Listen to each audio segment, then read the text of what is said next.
В Ставропольском крае продолжает свою работу Кавказский инвестиционный форум. В течение 3 дней форум посетят свыше 6 тысяч человек. Программа мероприятия предусматривает подписание соглашений с ведущими российскими компаниями, встречи с иностранными партнерами и установление новых экономических связей.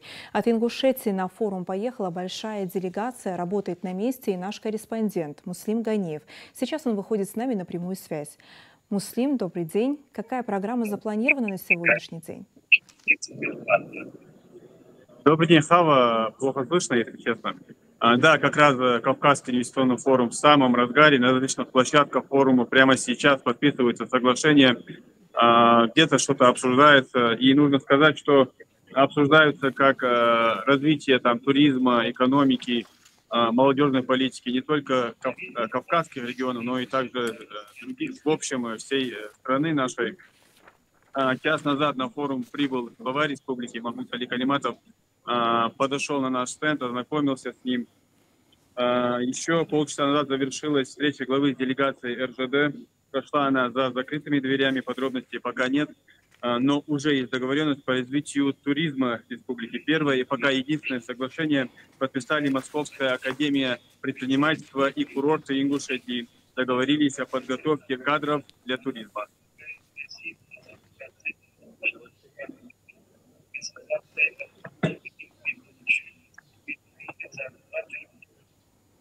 Сегодня в рамках третьего Кавказского инвестиционного форума Московская академия предпринимательства подписывает соглашение о сотрудничестве с курортами Ингушетии, в рамках которого Академия планирует готовить кадры для туристической индустрии республики.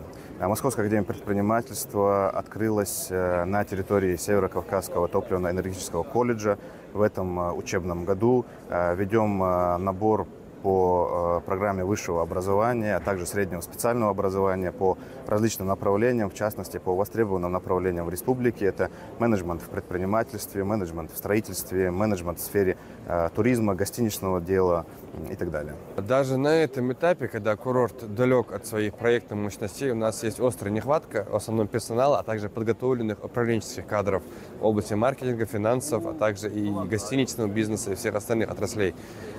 Понятное дело, при инвестициях, которые сейчас там идут, а это около общей вложения 15-20 миллиардов примерная стоимость, понятно, что увеличение кадров покажет еще более острую нехватку этих кадров, увеличение.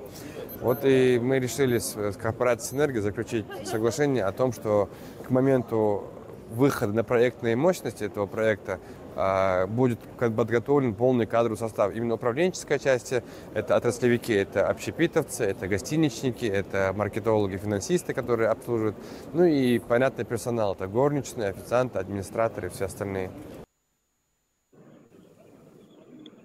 Соглашение о развитии туризма пока первое, но далеко не последнее. Всего планируется подписание 7 соглашений.